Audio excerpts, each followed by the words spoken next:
Hello dear student, welcome to my YouTube channel. So आज के इस वीडियो में हम डिस्कस करने वाले हैं क्लास 12th का केमिस्ट्री का पेपर, जो कि आज ही कंडक्ट हुआ था। आई होप आप सभी का पेपर अच्छा गया हो। सो चलिए आंसर मैच कर लेते हैं। सो फर्स्ट जो 9 MCQs थे, फर्स्ट क्वेश्चन था कि जो डैनियल सेल होता है उसमें जिंक +2 एंड कॉपर +2 आयंस की अगर कंसनट्रेशन यूनिटी ली जाए तो उसमें जो पोटेंशियल क्रिएट होता है उसकी वैल्यू कितनी होगी। तो पोटेंशियल क्रिएट होता है 1.10 वोल्ट।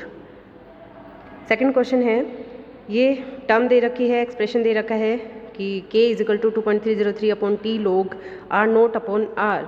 तो ये कौन सी ऑर्डर की रिएक्शन को रिप्रेजेंट कर रही है? तो ये सभी को बताया कि फर्स्ट ऑर्डर रिएक्शन को रिप्रेजेंट करती है। थर्ड क्वेश्चन है कि समय के किसी क्षण पर वेग व्यक्त करने के लिए ज्ञात किया जाता है। तो ये इसका आंसर होगा तात्क्षणिक वेग। ठीक है, इंस्टेंटेनियस जो रेट है उसको रिप्रेजेंट करता है particular moment of time. Next question है, कोलाइडी जो एंटीमनी है उसका जो यूज़ है वो कौन से रोग के इलाज में किया जाता है, क्यूरिंग में किया जाता है? तो इसका आंसर होगा कालाजार रोग। नेक्स्ट क्वेश्चन, केलामाइन किसका अयस्क है या किसका और है? तो एग्जाम्पल होगा जिंक। नेक्स्ट क्वेश्चन है, बाइडेंटेट लिगेंड पूछा है। तो ऑक्जिलेट आयन जो है वो बाइडेंटेट लिगेंड होगा। जो थायोसाइनेट होता है वो एम्फीडेंटेट लिगेंड है। नेक्स्ट क्वेश्चन, CF2Cl2 का फ्रियोन पद्धति में नाम क्या होगा? तो डाइक्लोरोडाइफ्लोरोकार्बन है ये, इसको फ्रियोन 1,2 से रिप्रेजेंट किया जाता है। नेक्स्ट क्वेश्चन, क्यूमीन से फिनोल प्राप्त करने में जो बाई प्रोडक्ट होता है वो क्या बनता है? तो क्यूमीन की जो स्ट्रक्चर होती है CH3 CH और यहाँ पर ये इस तरीके से बेंजीन रिंग होती है। तो जब इससे अपन फिनोल बनाते हैं तो ये यहाँ से बॉन्ड ब्रेक होता है और ये जो मॉलिक्यूल है वो एसीटोन में कन्वर्ट हो जाता है। सो करेक्ट आंसर होगा एसीटोन। नेक्स्ट क्वेश्चन है, नाइट्रोजन बेस DNA में नहीं पाया जाता है। तो सभी को पता होगा यूरेसिल बेस नाइट्रोजन में नहीं, DNA में नहीं होता है, RNA में होता है। फिर क्वेश्चन था कि जब मिलाया गया पदार्थ अभिक्रिया की दर को कम कर देता है, यानी कि जो रिएक्शन की रेट को वो डिक्रीज कर देता है, तो उसे हम क्या बोलते हैं? तो हिंदी में अपन इसको बोलते हैं उत्प्रेरक विष, और इंग्लिश में इसको कैटालाइटिक पॉइजन बोला जाता है। सेकंड क्वेश्चन में पूछा गया था, अणुक स्पीसीज का किसी द्रव या ठोस की स्थूल की अपेक्षा पृष्ठ पर संचित होना अधिशोषण या एडजॉर्प्शन कहलाता है। Accumulation of molecule species at the surface rather than in bulk of a order of solid और liquid is term as adsorption.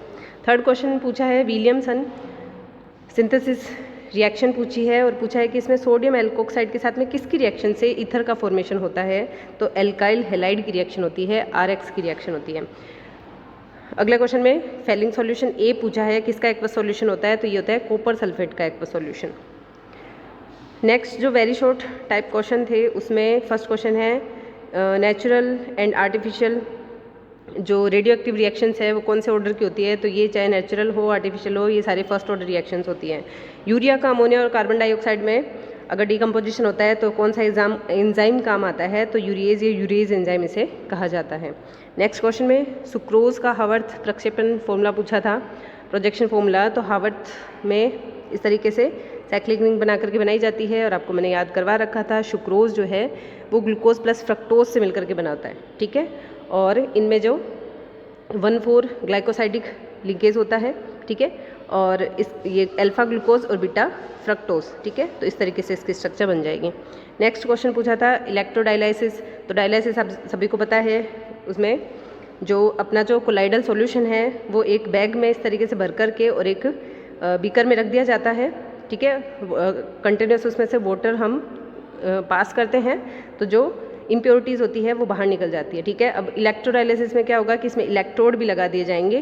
तो इस तरीके से देखो डायग्राम बना रखा है, प्लस एनोड हो जाएगा, C- जो है वो कैथोड हो जाएगा। ठीक है, और ये एक बैग में भर करके हम कोलाइडल सॉल्यूशन रख देंगे, इधर से वाटर पास करेंगे और ये होगा डायग्राम इलेक्ट्रोडायलिसिस का।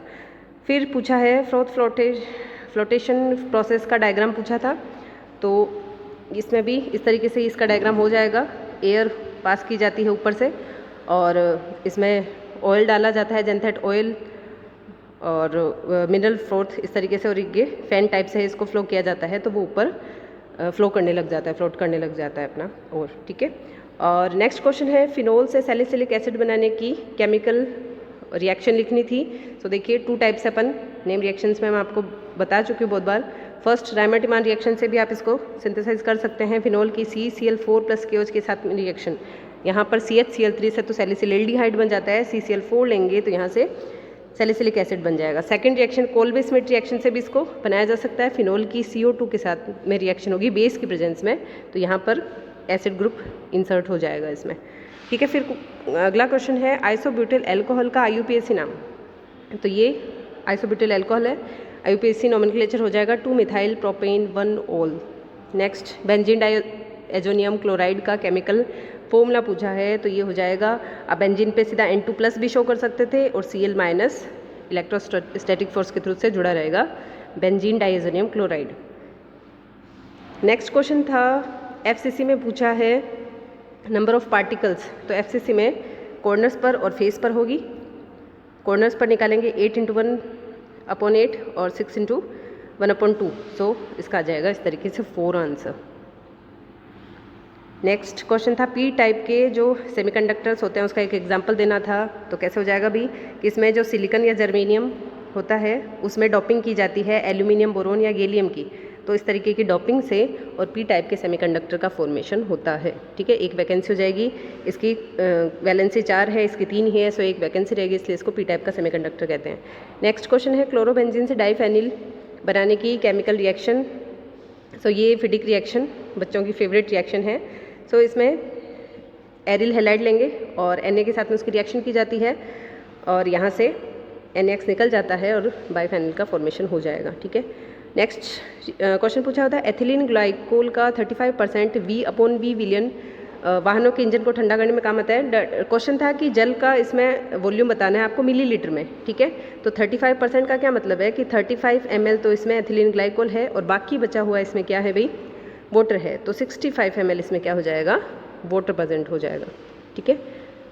नेक्स्ट क्वेश्चन में ऑस्मोसिस पूछा है। ऑस्मोसिस बता दोगे कि जो सॉल्वेंट होता है वो अपनी हाई कंसंट्रेशन से एक सेमी परमेबल मेम्ब्रेन के थ्रू लो कंसंट्रेशन की तरफ मूव करता है, ऑस्मोसिस कहलाता है। पूछा है कि समुद्री जल के विलवणीकरण के लिए और कौन सी विधि प्रयुक्त की जाती है, तो इसमें वेपराइजेशन मेथड यूज़ करते हैं, वाष्पीकरण विधि।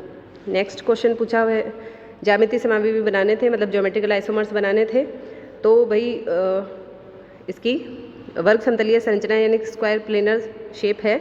सो 90 डिग्री पर अगर प्रेजेंट होंगे सेम ग्रुप तो वो तो सिस कहलाएगी, ठीक है। और अगर सेम ग्रुप 180 डिग्री पर प्रेजेंट है तो वो ट्रांसपोजिशन कहलाती है। नेक्स्ट क्वेश्चन में IUPAC नोमेनक्लेचर पूछा है। सो फर्स्ट कंपाउंड का हो जाएगा tetra aqua copper, second compound का हो जाएगा हेक्सामीन कोबाल्ट, थर्ड ब्रोमाइड और थर्ड का हो जाएगा हेक्सासाइनोफेरेट थर्ड, ठीक है। इनके आगे आप इसके आगे आयन लगा सकते हैं, इसके आगे आयन लगा सकते हैं, बाकी ये पूरा कंपाउंड न्यूट्रल फॉर्म में है। नेक्स्ट क्वेश्चन में होफमान ब्रोमोमाइड डिग्रेडेशन पूछा है।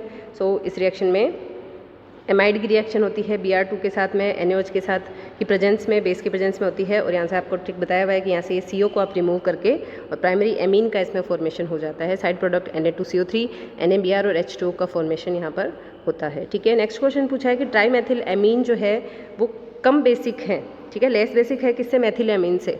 तो भी ईजी सा क्वेश्चन है काफ़ी। नाइट्रोजन है, उसके ऊपर 3 CH3 ग्रुप जुड़े हुए हैं, 3 मैथिल ग्रुप है जो कि इलेक्ट्रॉन डोनेटिंग ग्रुप है। सो ये इलेक्ट्रॉन की डेंसिटी को नाइट्रोजन पर क्या करेंगे, इंक्रीज कर देंगे। सो ट्राईमेथिल एमीन जो है वो मोर बेसिक होना चाहिए, लेकिन इसमें एक्चुअली क्या होता है, यहाँ पर 3 फैक्टर काम करते हैं, ठीक है। तो 3 फैक्टर में और यहाँ पर इलेक्ट्रॉन की डेंसिटी तो इंक्रीज हो जाएगी, लेकिन स्टेरिक हिंड्रेंस भी यहाँ पर काम करेगा, ठीक है। में जो ऑर्डर रहता है वो रहता है 3-1 का, लेकिन अगर एक्वस सॉल्यूशन में हम ऑर्डर अगर देखते हैं तो वहाँ पर 2 फैक्टर और काम करेंगे, स्टेरिक हिंड्रेंस का और एक हाइड्रेशन का। सो उसमें ऑर्डर चेंज हो जाता है। सो यहाँ पर स्टेरिक हिंड्रेंस की वजह से जो ट्राईमेथिलएमीन है वो लेस बेसिक होगा मेथिलएमीन से, ठीक है। नेक्स्ट क्वेश्चन है आर्टिफिशियल स्वीटनिंग एजेंट्स के नाम बताने थे। सो सेकेंड तो सभी को पता ही है, उसके अलावा एस्पार्टम है, एलिटम है, ये सभी आर्टिफिशियल स्वीटनिंग एजेंट के अदर एग्जांपल्स हैं। नेक्स्ट जो क्वेश्चन है उसमें है कोई एक एग्जांपल पूछने देने थे एंटीबायोटिक्स के। एंटीबायोटिक के 2 एग्जांपल पेनिसिलिन हो सकता है, एरिथ्रोमाइसिन है। और फिर नार्कोटिक एनाल्जेसिक्स के एग्जांपल थे तो मॉर्फिन, हेरोइन, कोडीन्स। और एंटासिड के पूछे थे तो रेनिटिडिन, हिस्टामिन, सिमेटिडिन, ये भी एग्जांपल आपको याद कराए मैं। नेक्स्ट क्वेश्चन में पूछा है Swarts reaction. So Swarts reaction halogen exchange reaction है और इसमें एल्किल जो ब्रोमाइड है उसको AgF के साथ में रिएक्शन करवाते हैं तो ब्रोमीन को फ्लोरीन एक्सचेंज कर देता है, एल्किल फ्लोराइड बनता है और AgBr अलग हो जाता है। ठीक है, तो ये कहलाती है स्वार्ट रिएक्शन। फिर लॉन्ग टाइप जो क्वेश्चंस थे उसमें पूछा हुआ था ईंधन सेल की संरचना का वर्णन और ईंधन सेल की संरचना का मतलब डायग्राम ड्रॉ करना था आपको। ठीक है, तो फ्यूल सेल में क्या होता है अभी, H2O2 को एनोड और कैथोड के फॉर्म में लेते हैं। ठीक है, H2 एनोड के फॉर्म में यहाँ पर कैथोड पर O2 प्रवाहित की जाती है, बीच में इलेक्ट्रोलाइट भर लिया जाता है, एक सॉल्यूशन भरते हैं इलेक्ट्रोलाइट का। ठीक है, अब जो इलेक्ट्रोलाइट है वो एसिडिक मीडियम या बेसिक मीडियम 2 टाइप्स का हो सकता है और उसके बेसिस पर उसके डिफरेंट टाइप की रिएक्शंस होती है। आपको पता है वाटर का फॉर्मेशन होता है। फ्यूल सेल एनर्जी भी देता है, वाटर भी देता है, इसलिए काफ़ी फेमस रहता है ये फ्यूल सेल। ठीक है, इंपॉर्टेंट रहता है ये, गैल्वेनिक सेल का एग्जांपल है। सो ये इसका डायग्राम हो जाएगा, बाकी आप इसकी स्ट्रक्चर का आपको वर्णन करना था और यहाँ पर इस पर एनोड और कैथोड पर जो ऑक्सीडेशन रिडक्शन हो रहा है उसकी भी केमिकल रिएक्शन को यहाँ पर मेंशन करना था। ठीक है, अगला क्वेश्चन था Cu+2 आयन के लिए मैग्नेटिक मोमेंट की पहले पूछी थी। तो Cu+2 में D9 electron configuration, number of unpaired electron 1। So formula √n+2 और आपको मैग्नेटिक बता रखी है तो आंसर आ जाएगा 1.7, 1.8 या 1.9 बोर मैग्नेटोन। ठीक है, यूनिट के साथ में आपको आंसर लिखना था। नेक्स्ट क्वेश्चन था कि जिंक, कैडमियम, Hg संक्रमण तत्व नहीं है, क्या रीज़न है। तो आपको पता है कि जिंक, कैडमियम और Hg सबसे लास्ट में आता है डी ब्लॉक में, तीनों ही सीरीज़ में, और ये अपनी न्यूट्रल फॉर्म में या फिर +2 ऑक्सीडेशन स्टेबल फॉर्म में इनका जो d ऑर्बिटल है वो फुल्ली फिल्ड रहता है, D10 रहता है, इसलिए इन्हें ट्रांजिशन एलिमेंट्स में काउंट नहीं किया जाता है। ठीक है, और नेक्स्ट जो क्वेश्चन था वो पूछा हुआ था पीतल, यानी कि जो ब्रास है वो किससे मिलकर बनी होती है, तो कॉपर और जिंक से मिलकर के बनी होती है पीतल। नेक्स्ट जो क्वेश्चन था वो है लो डेंसिटी पॉलीथीन और हाई डेंसिटी पॉलीथीन पूछा है। सो पॉलीथीन आपको पता है एथीन का पॉलीमर होता है, एथीन के पॉलीमराइजेशन से इस तरीके से पॉलीथीन बनता है। तो 2 टाइप की बनती है ये, LDP और HDP। तो LDP यानी कि जो लो डेंसिटी होती है उसमें O2 या फिर जो पेरोक्साइड है उसके उत्प्रेरक कैटलिस्ट लेते हैं, 1000 से 2000 तक एटमॉस्फेरिक प्रेशर देते हैं और 100 से 300 डिग्री सेंटीग्रेड तक इसको टेम्परेचर दिया जाता है, तब तो ये बनती है लो डेंसिटी पॉलीथीन। और हाई डेंसिटी पॉलीथीन के लिए ये वाली कंडीशंस हैं, 60 to 70 डिग्री सेंटीग्रेड इसको टेम्परेचर दिया जाता है, 6 to 7 एटमॉस्फेरिक प्रेशर, और यहाँ पर कैटलिस्ट यूज़ लिया जाता है जिग्लर-नाटा कैटलिस्ट। तो ये इनमें मेन डिफरेंस था। सेकंड क्वेश्चन पूछा हुआ था होमोपॉलीमर्स और कोपॉलीमर्स पूछा हुआ था। तो होमोपॉलीमर्स जो आपको पता है कि जो इसमें जो मोनोमर यूनिट्स होती है वो सेम टाइप्स की होती है। फॉर एग्जांपल PVC है, पॉलीविनाइल क्लोराइड है, टेफ्लॉन है। ठीक है, सेम टाइप की, जैसे पॉलीथीन है वो भी क्या है होमोपॉलीमर का एग्जांपल। और कोपॉलीमर में क्या जाएगा, different types of monomer units मिलकर के पॉलीमर का फॉर्मेशन करेगी, उसको हम क्या बोल देंगे copolymers. For example Buena S है, ब्यूटाडाइन और स्टाइरिन, ब्यूना N है, ब्यूटाडाइन और नाइट्राइल इसमें यूज़ होता है। ठीक है, और नेक्स्ट जो क्वेश्चन था वो पूछा हुआ था कि नेचुरल पॉलीमर और सिंथेटिक पॉलीमर में क्या डिफरेंस है। तो नेचुरल पॉलीमर आपको पता है नेचर में जो प्रेजेंट होते हैं उनको नेचुरल पॉलीमर कहते हैं। For example silk, wool, DNA, cellulose, proteins, ये सभी क्या हैं नेचुरल पॉलीमर। और सिंथेटिक पॉलीमर क्या होंगे, जिनको लैब में बनाया जाता है या उनको सिंथेसाइज किया जाता है, जैसे नायलॉन है, टेफ्लॉन है, PVC है, जितने भी आप पॉलीमर्स पढ़ते हैं सभी मोस्टली क्या थे सिंथेटिक पॉलीमर्स है पॉलीमर वाले टॉपिक में। ठीक है, उसके बाद में लास्ट जो सेक्शन D है उसमें आप सभी को बहुत अजीब लगा होगा कि P ब्लॉक से यहाँ पे डाल दिया, पर ठीक है, क्वेश्चन कोई ज़्यादा हार्ड नहीं थे, इजी थे। स्ट्रक्चर पूछी थी जो कि पहले ही मैंने आपको कहा था कि सारी स्ट्रक्चर्स को आप अच्छे से पढ़ के जाना। तो पायरोफॉस्फोरिक एसिड व साइक्लोट्राई मेटाफॉस्फोरिक एसिड के फॉर्मूला पूछे थे। तो ये तो हो जाता है पायरोफॉस्फोरिक एसिड H4P2O7। ठीक है, और ट्राईमेटा जो साइक्लोट्राईमेटा फॉस्फोरिक एसिड है उसका जो स्ट्रक्चर है वो इस तरीके से बन जाएगा, 6 मेंबर्ड साइक्लिक स्ट्रक्चर बनती है इसमें, और फॉस्फोरस से PO और OH ग्रुप जो है वो ग्रुप अटैच रहते हैं। नेक्स्ट क्वेश्चन इसमें पूछा था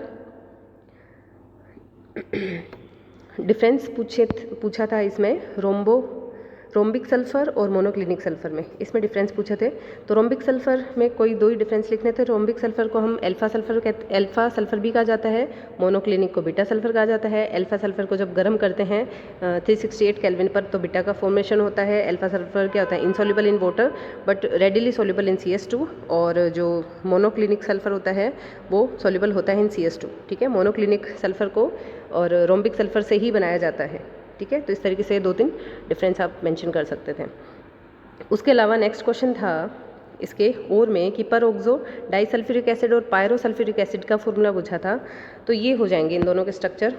पर ऑक्सो डाइसल्फ्यूरिक एसिड का फॉर्मूला होता है H2S2O8। ठीक है, स्ट्रक्चर इसकी इस तरीके से हो जाएगी। और पायरोसल्फ्यूरिक एसिड ज़्यादा कोई डिफरेंस नहीं है इनमें, बस इसमें क्या होता है, जो ब्रिज ऑक्सीजन है वो इसमें 2 है, जबकि इसमें जो पायरोसल्फ्यूरिक एसिड होता है इसमें खाली एक ब्रिज ऑक्सीजन यूज़ में लिया जाता है। ठीक है, नेक्स्ट क्वेश्चन में देखिए एल्डोल कंडेंसेशन पूछा है, बहुत ही ईजी सा। तो 2 एल्डिहाइड NaOH की प्रेजेंस में X और Y है। तो आपको पता है कि पहला जो स्टेप होता है इसमें एल्डोल का फॉर्मेशन होता है। जो एक CHO ग्रुप है वो OH में कन्वर्ट हो जाता है और CH2CHO उस पर अटैच हो जाता है। जब इसको आप गर्म करते हैं तो यहाँ से OH और अल्फा कार्बन का H निकल करके अल्फा बीटा अनसैचुरेटेड एल्डिहाइड का फॉर्मेशन करते हैं, और इसका नाम होता है यहाँ पे क्रोटोन एल्डिहाइड। ठीक है, नाम होगा क्रोटोन एल्डिहाइड। तो इस तरीके से ये एल्डोल कंडेंसेशन है। मैकेनिज्म भी आपको बहुत बार अच्छे से कराई हुई है। दूसरा है गाल्टरमान कोच रिएक्शन है। तो गाल्टरमान कोच रिएक्शन में बेंजीन रिंग की CO और HCl के साथ में रिएक्शन है। नेम रिएक्शन में मैंने आपको ट्रिक से समझाया था कि कोच रिएक्शन आ रहा है, CO बीच में आ रहा है और CHO देखो इस तरीके से। तो प्रोडक्ट में इसमें CHO ग्रुप मेंशन हो जाता है। CO + HCl AlCl3 की प्रेजेंस में रिएक्शन होती है और बेंजल्डिहाइड का फॉर्मेशन होता है। तो गाल्टरमान कोच रिएक्शन कहलाती है। ठीक है, और उसके अथवा में क्वेश्चन था RMGX ग्रिग्नर रिएजेंट की CO2 के साथ में रिएक्शन है, बहुत ही ईजी न्यूक्लियोफिलिक सब्स्टिट्यूशन रिएक्शन देगा। R ग्रुप जो है वो कार्बन से और ऑक्सीजन से NGX ग्रुप जुड़ जाएगा, और जब हाइड्रोलाइसिस होगा तो यहाँ पर कार्बोक्सिलिक एसिड का फॉर्मेशन होता है। ठीक है, तो इस वाले ग्रुप से यहाँ पे बन जाएगा एसिटिक एसिड। बहुत ही सिंपल रिएक्शन थी। रोजनमुंड अपचयन, रोजनमुंड रिडक्शन है। तो एसिल हैलाइड की रिएक्शन होती है, तो रिडक्शन है, ऑब्वियस सी बात है, 2H हाइड्रोजन जुड़ेंगे PDBaSO4 की प्रेजेंस में। ठीक है, और यहाँ से बनता है एल्डिहाइड। एक्चुअली Cl हट करके यहाँ पर H जुड़ जाता है, सो क्या बन गया एल्डिहाइड, और HCl यहाँ से अलग हो जाता है। नेक्स्ट क्वेश्चन में हाँ, बीच में एक वाइट और रेड फॉस्फोरस में डिफरेंस पूछा गया था। तो कोई 2 डिफरेंस लिखने थे। डिफरेंस वाइट जो फॉस्फोरस होगा वो मोम जैसा मुलायम पदार्थ होता है, सॉफ्ट होता है, और जो रेड फॉस्फोरस होता है वो सॉलिड फॉर्म में होता है। और जो वाइट फॉस्फोरस होता है बॉइलिंग पॉइंट 280.5 डिग्री सेंटीग्रेड के आसपास होता है, जबकि रेड फॉस्फोरस का 582 डिग्री सेंटीग्रेड। जो वाइट फॉस्फोरस होता है पॉइजनस होता है, रेड फॉस्फोरस नॉन पॉइजनस होता है। वाइट जो फॉस्फोरस है वो इनसॉल्युबल होता है वाटर में, और रेड फॉस्फोरस वाटर में सॉल्युबल होता है। सो स्टूडेंट्स, आई होप कि आपका पेपर अच्छा गया है, और आई विश कि आप सभी का रिजल्ट अच्छा रहे। So thank you.